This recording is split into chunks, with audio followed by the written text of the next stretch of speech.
Super Sentences is a fantastic writing activity that helps children to hone their writing skills. We concentrate on changing a sentence in 7 different ways to help children practice their flexibility in writing sentences. Okay everybody, today we're going to be learning about improving our writing. So on the board I've got a very, very boring sentence. Michael ran down to the river. It's okay, it tells us what's happening, but it's not very exciting. The principle of the activity is that there are 7 different ways that you can change a sentence. Alright, so the 7 different ways are adding in words, which some of you have suggested already, dropping in chunks of information, adding on at the beginning, adding on at the end of the sentence, changing words, adding a simile, and also alliteration. Now, in my magic bag, I have been working very hard at home, you will be so impressed. And I've improved this sentence in those 7 different ways, but they're all muddled up. I invite the children to come up one at a time and choose out the sentence that's been changed in one of those ways. This is really exciting and draws the children in. Michael ran like lightning down to the river. Which of the ways have I used here? The adding words. There are words added in, you're right, but there are special kinds of words. Listen, ran like lightning. Adding a simile. Well done, Ashley, it is adding in a simile. Michael, with tears in his eyes, ran down to the river edge. Okay, how has that sentence been changed and improved? Kira. Is it dropping in chunks? Well done, Kira, you're absolutely right, it's dropping in chunks. Once the children have decided which of the 7 ways I've used, we'll pin it up on the board next to the explicit description of that strategy. This helps them to know how to change a sentence when they get to do it themselves. All right, so our brand new sentence, you're going to like this one, I can tell, is the whale swam towards the sea. So when you get back to your tables with your partner, I want you to have a go together at changing this sentence in the 7 different ways, okay? Be very careful. I just want you to be strict with yourselves and try using the different ways on their own, okay? How many different ways are there to change it? 7! First we add a simile. Yeah. So, the whale swam towards the sea as fast as a cheetah. As fast as a cheetah. For adding at the beginning, we could say, the blue, smooth whale swam towards the sea. The essence of good writing is knowing which sentence to select for which purpose, and giving the children these kind of parameters to work within, such as just add on at the beginning, just drop in a chunk of information. This really stimulates their creativity. So now we're going to use any of the ways that we like, and you can use a combination of the different ways as well, to write your best version of the whale swam towards the sea. In other words, your super sentence. Like we could have that one and them 2. Yeah. We could have alliteration with add-on at the end, so we could have the sad small whale swam towards the sea whilst the lifeboats were following him. The whale swam swiftly towards the sea, as fast as a speedy cheetah with roller skates. The whale swam. The reason that super sentences is such a powerful activity is that it helps children to practice changing sentences in the 7 different ways. And once they've practiced, they start to build it into their repertoire of things that they can do when they're writing independently. So in the end, they're becoming much more confident, more flexible writers. Listen to this. The sad small whale swam towards the sea while the lifeboat was following him. By using some of the 7 ways, it makes your writing better, and especially alliteration. I love alliteration.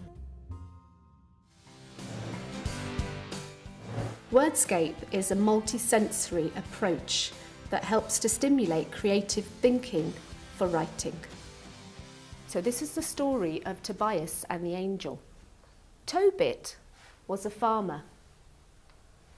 He lived with his wife Anna and their son Tobias. Before the Wordscape activity, we use a story so the children understand the context in which they're going to be writing their description of a setting. So Tobias set off to the marketplace to try and find someone to help him. Today's lesson is all about Tobias at the marketplace. In a moment, you're going to take the picture out of your envelope, and in your AB partners, B is going to tell A what they can see in the picture.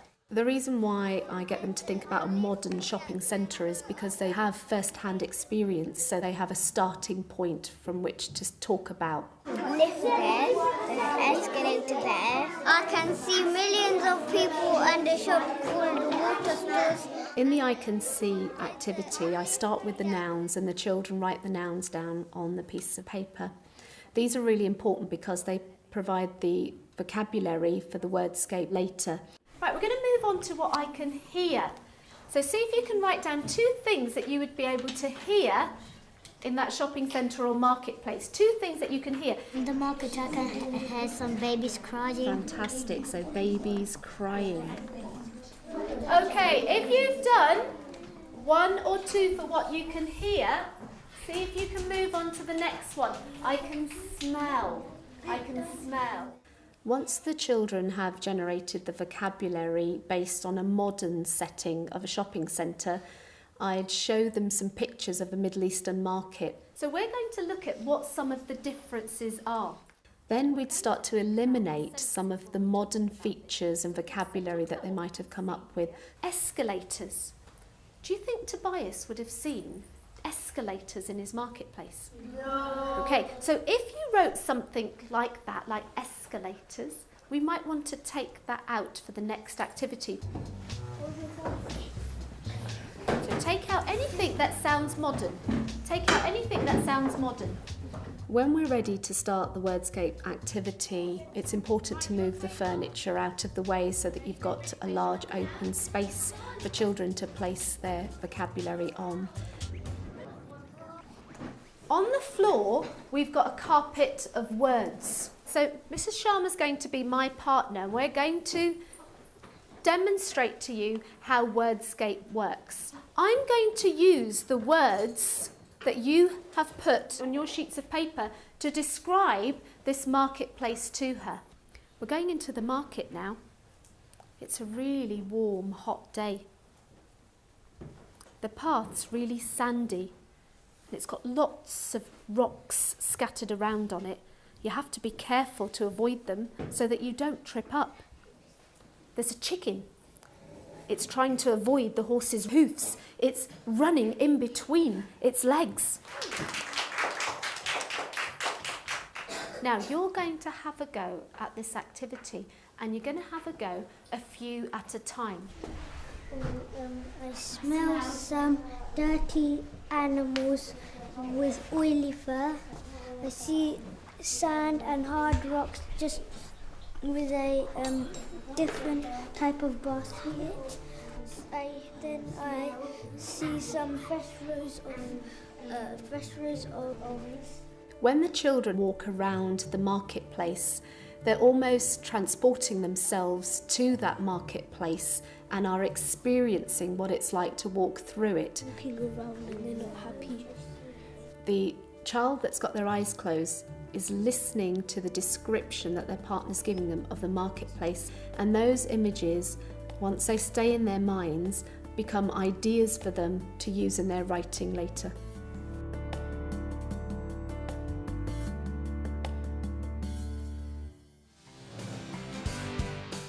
I find that having a really multi-sensory spelling lesson that appeals to the various types of learner really has an impact on the children's ability to spell, but also their enjoyment of writing as a whole. I've got a word in my head. So we're going to play a game. You're going to guess the letters which you think might go in there. I. Okay, you're right actually. I is in there. Well done. T. Yeah, you're right actually. Very good at that today. Yeah, Mambi. G. G isn't in there. I'm going to start drawing our smiley face. So we've got the face. Navraj. A, yeah. So you've got a good part of the word now. Prem. P. And what word is it, Prem? Parties. Parties, well done. So today's lesson is all about making plurals of words ending in a consonant, then Y. On the board, I've got 3 words. One of them is the odd one out because it's actually spelt correctly. With your partner, I want you to decide which word is the odd one out and write it down on your whiteboards and then show me. And show me. Let's find out which is the right one.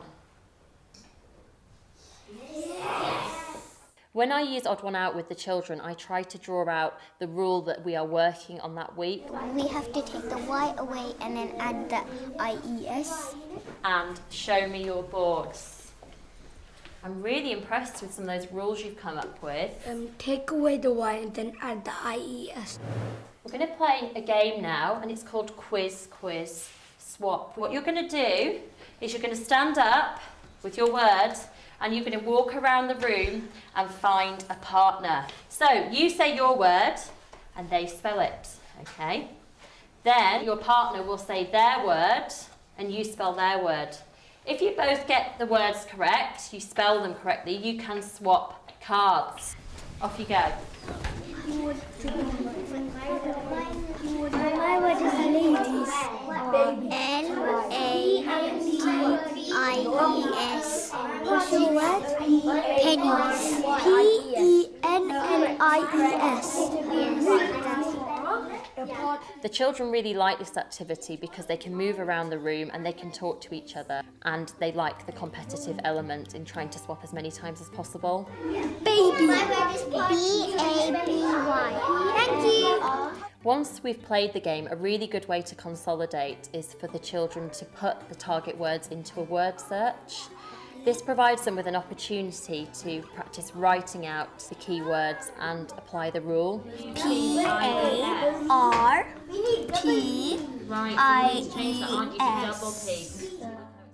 I think often spelling can be quite a boring lesson for children. By providing the children with a range of different activities and different games, it really engages all their senses and makes it fun for them, and they actually really enjoy coming to spelling lessons. Just did hobbies like this.